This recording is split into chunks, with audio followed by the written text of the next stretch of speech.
अस्सलाम वालेकुम बच्चों, उम्मीद करता हूँ आप सब खैरियत से होंगे। आपकी दुआओं से मैं भी खैरियत से हूँ। बच्चों आज हम स्टार्ट करने वाले हैं चैप्टर नंबर 14 जिसका नाम है लाइट। हम पढ़ रहे हैं 10th क्लास फिजिक्स और कर रहे हैं एक्सरसाइज शॉर्ट क्वेश्चंस। बच्चों इससे पहले प्रीवियस लेक्चर्स के अंदर मैंने चैप्टर नंबर 15 के, 16 के, 17 के, 18 के, 19 के, 20 और 21 के मैंने तमाम चैप्टर्स के जो लेक्चर्स हैं पढ़े एक्सरसाइज शॉर्ट क्वेश्चंस की वो मैंने रिकॉर्ड करके प्लेलिस्ट में डाल दिए हैं।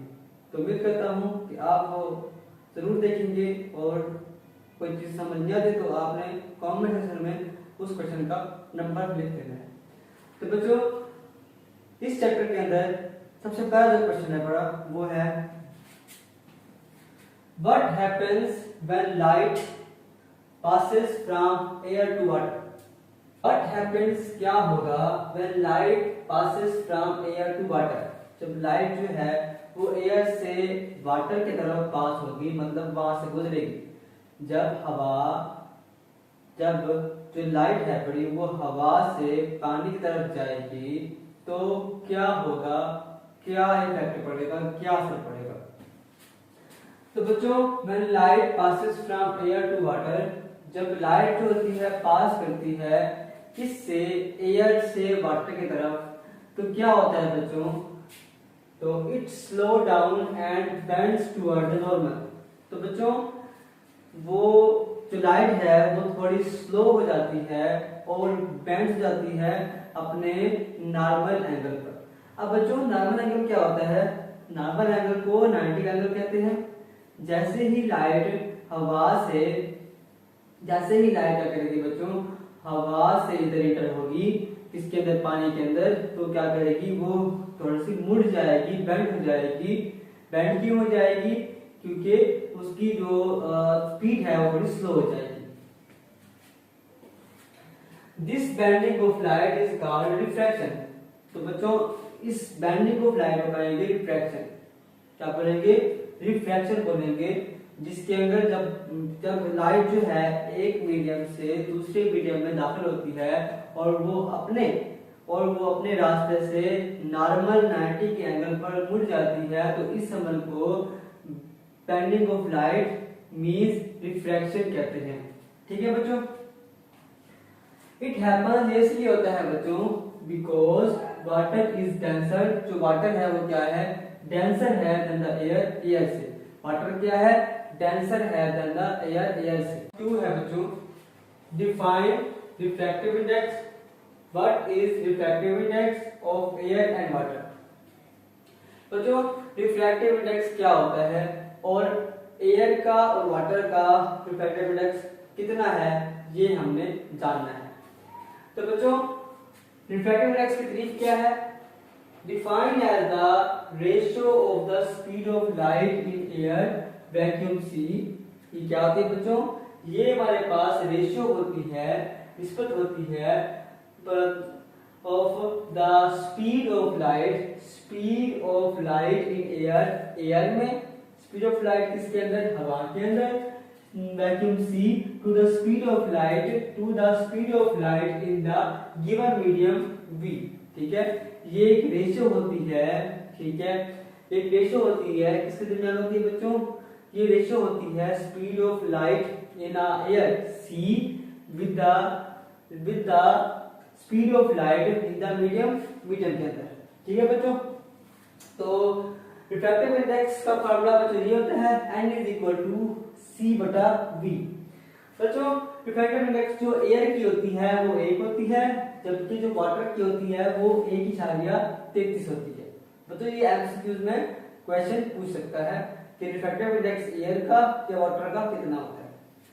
तो बच्चों क्वेश्चन नंबर 3 है बड़ा, what is principle behind optical fibre. Optical fibres के अंदर कौन सा प्रिंसिपल, कौन सा असूल इस्तेमाल होता है ये हमें बताना है। वो तो बहुत ही आसान और बहुत ही सिंपल सा इसका जवाब है पड़ा। तो ऑप्टिकल फाइबर्स जो होते हैं वो काम करते हैं ऑन द प्रिंसिपल ऑफ, असूल पर टोटल इंटरनल रिफ्लेक्शन। ठीक है बच्चों, टोटल इंटरनल रिफ्लेक्शन के सूत्र पे काम करते हैं। अब टोटल इंटरनल रिफ्लेक्शन क्या होता है बच्चों?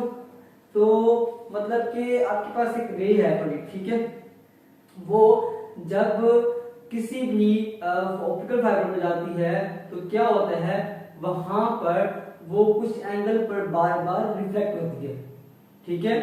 तो उसके अंदर क्या होता है, उसके अंदर जो एंगल ऑफ इंसिडेंस होता है वो एंगल ऑफ रिफ्लेक्शन के ज्यादा होता है, ठीक है। और जिससे क्या होता है, जिससे वो लाइट जो होती है वो बाहर नहीं जाती, वहीं पर मल्टीपल रिफ्लेक्शन। बच्चों तो ये जो होती है ना ऑप्टिकल फाइबर्स, ये टोटल इंटरनल रिफ्लेक्शन पे काम करते हैं। तो क्वेश्चन नंबर 4 है पड़ा, how convex lens form the real vertical image visual image, ठीक है बच्चों। क्वेश्चन नंबर 4 है पड़ा, how convex lens forms a real visual image. किस तरह से एक कन्वेक्स लेंस जो होता है वो बनाता है रियल और विजुअल इमेज को, ठीक है बच्चों। विजुअल होती है रियलिटी की, ठीक है। Convex lens form real image. बच्चों कन्वेक्स लेंस तब बनाता है रियल इमेज को जब व्हेन ऑब्जेक्ट इज प्लेस, जब वो ऑब्जेक्ट जो होता है वो प्लेस्ड रहता है, उसको रखा जाता है behind the focal length. Focal length के बिहाइंड रखा जाए तो तब क्या इमेज बनेगी बच्चों? तब इमेज बनेगी the image is inverted and can be obtained on screen. तब बच्चों हमारे पास जो इमेज बनेगी वो रियल बनेगी, ठीक है, इन्वर्टेड बनेगी और उसको हम स्क्रीन पर देख सकेंगे। Then ऑब्जेक्ट बच्चों जब ऑब्जेक्ट इज प्लेस रखा जाता है नियर द फोकल लेंथ, अगर नियर द फोकल रखा जाए तो क्या होगा बच्चों, दो लेंस जो होगा वो फॉर्म बनाएगा विजुअल इमेज, गैर इमेज बनाएगा बच्चों, और इरेक्ट इमेज बनाएगा, ठीक है, गैर शफाफ बनाएगा, एंड और कुछ बनाएगा एंड मैग्नीफाइड और बड़ी इमेज बनाएगा। एक तो बड़ी इमेज बनाएगा, गैलरी की इमेज बनाएगा, ठीक है बच्चों।